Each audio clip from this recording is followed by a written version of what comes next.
तो चलिए आज बात करते हैं एक ऐसे खौफनाक, एक ऐसे प्राचीन श्राप की कहानी की जिसने ना पूरी दुनिया को हिलाकर रख दिया था।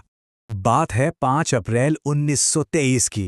काहिरा के एक होटल में सुबह के लगभग 2 बजे लॉर्ड कार्नारवॉन की मौत हो जाती है और ठीक उसी पल कमाल देखिए, पूरे काहिरा शहर की बिजली चली जाती है। अंधेरा, और यही नहीं, हजारों मील दूर इंग्लैंड में उनका पालतू कुत्ता सूजी अचानक चीखता है और मर जाता है। ये सारी घटनाएं सिर्फ एक चीज से जुड़ी थीं, एक 3000 साल पुराने मकबरे का खुलना, जिसके पीछे पैसा इन्हीं लॉर्ड कॉर्नरवॉन का लगा था। तो हुआ ये था कि नवंबर 1922 में आर्कियोलॉजिस्ट हॉवर्ड कार्टर ने इतिहास की सबसे बड़ी खोज की, राजा तूतनखामेन का मकबरा। अब मकबरे में सोना था, खजाना था, सब कुछ था, लेकिन इनके साथ साथ एक और चीज भी मिली, एक बहुत ही अशुभ चेतावनी, एक ऐसी चेतावनी जो आने वाले खतरनाक वक्त का इशारा कर रही थी। कहते हैं कि मकबरे के दरवाजे पर ही ये लिखा हुआ मिला था, और बस इसी एक लाइन ने एक ऐसी खौफनाक कहानी को जन्म दिया जो आज तक सुनाई जाती है। अब देखिए, श्राप की कहानी में किसी इंसान की मौत से भी पहले एक और अजीब घटना हुई। हुआ ये कि हॉवर्ड कार्टर के पास एक सुनहरा कैनरी पक्षी था। एक दिन एक कोबरा, जो कि मिस्र के राजघराने का प्रतीक माना जाता है, वो पिंजरे के अंदर घुसकर उस पक्षी को खा गया। वहां काम करने वाले लोकल मजदूर तो ये देखकर ही डर गए। उन्हें लगा कि यह फिरौन के गुस्से का पहला संकेत है। और फिर वो हुआ जिसका डर था। मकबरे में घुसने के सिर्फ 4 महीने बाद लॉर्ड कार्नारवॉन की मौत हो गई। वजह, गाल पर एक मच्छर का काटना जिसमें इन्फेक्शन हो गया। और बस पूरी दुनिया में खबर आग की तरह फैल गई। ऐसा लगा जैसे श्राप ने अपना पहला और सबसे बड़ा शिकार चुन लिया है। और ये तो बस शुरुआत थी। लॉर्ड कार्नारवॉन की मौत के बाद मौतों का एक ऐसा सिलसिला शुरू हुआ जिसने सबको दहला दिया। ऐसा लगने लगा कि जो भी उस मकबरे से जुड़ा था उसकी खैर नहीं। अगले सिर्फ 6 सालों में 1929 तक इस मकबरे से सीधे या किसी न किसी तरह जुड़े हुए 22 लोगों की मौत हो चुकी थी। 22। हर एक मौत श्राप की कहानी को और भी पक्का करती जा रही थी। और ये लिस्ट देखिए। जॉर्ज जे गोल्ड, एक अमेरिकन फाइनेंसर, मकबरा देखने के अगले ही दिन बुखार से मर गए। जोएल वुल्फ, ब्रिटिश उद्योगपति, उनकी भी तेज बुखार से मौत हो गई। कार्नारवॉन के सौतेले भाई ऑब्रे हर्बर्ट, खोज के 6 महीने बाद उनकी भी जान चली गई।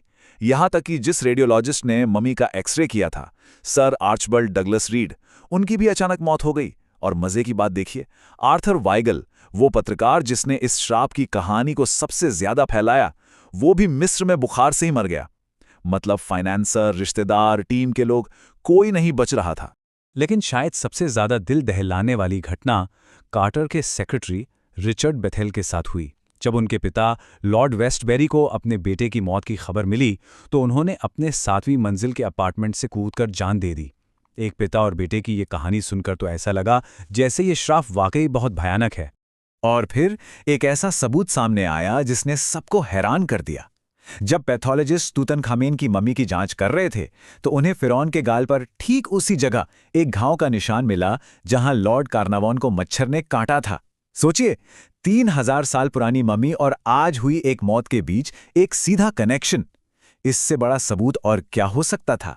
इतनी सारी मौतें, इतने सारे अजीब इत्तेफाक, और फिर ये घाव वाला सबूत। इन सबको देखकर तो यही लगता है कि श्राप बिल्कुल असली था, है ना? लेकिन क्या ये वाकई सच था या कहानी कुछ और ही है?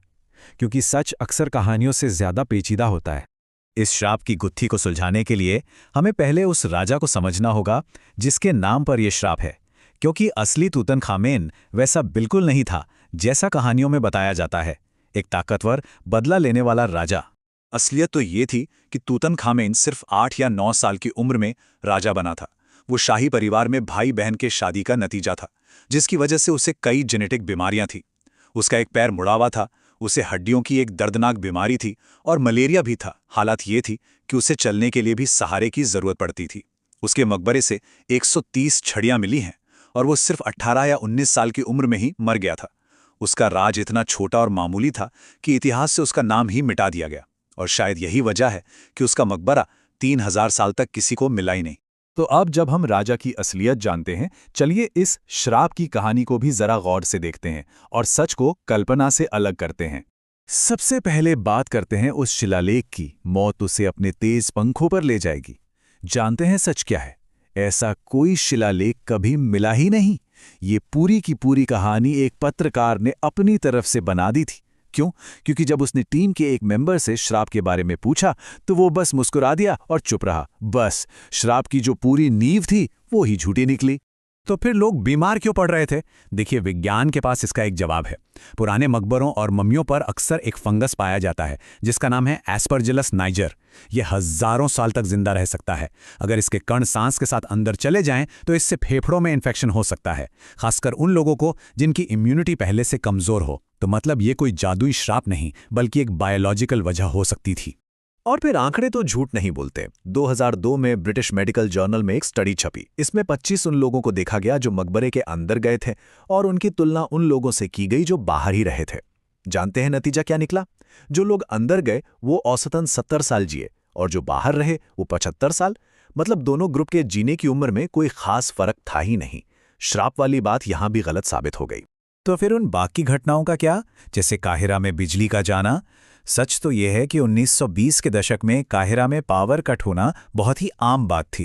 ये सिर्फ एक इत्तेफाक था।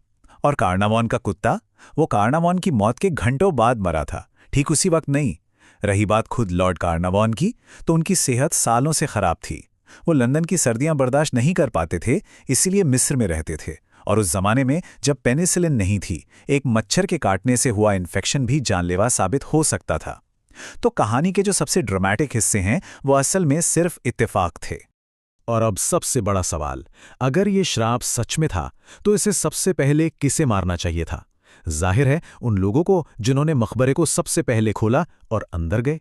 लेकिन हकीकत देखिए, लॉर्ड कार्नावान की बेटी लेडी एवेलिन जो सबसे पहले अंदर जाने वालों में से एक थीं, वो 78 साल तक जिंदा रहीं। डॉक्टर डगलस डेरी जिन्होंने मम्मी का पोस्टमार्टम किया था, वो 87 साल तक जिए। और सबसे बढ़कर हॉवर्ड कार्टर, वो इंसान जिसने मकबरे को खोला और सबसे पहले अंदर कदम रखा, वो खोज के बाद भी 16 साल तक जिंदा रहे। मतलब जिन पर श्राप का सबसे ज्यादा असर होना चाहिए था, वो सब लंबी जिंदगी जिए। जब भी कोई हॉवर्ड कार्टर से श्राप के बारे में पूछता था तो उनका बस एक ही जवाब होता था, मैं अभी भी जिंदा हूं। और यही सच था। जो श्राप का नंबर 1 टारगेट होना चाहिए था, वही इस पूरी कहानी का सबसे बड़ा सबूत बन गया कि ये सब एक मिथक था।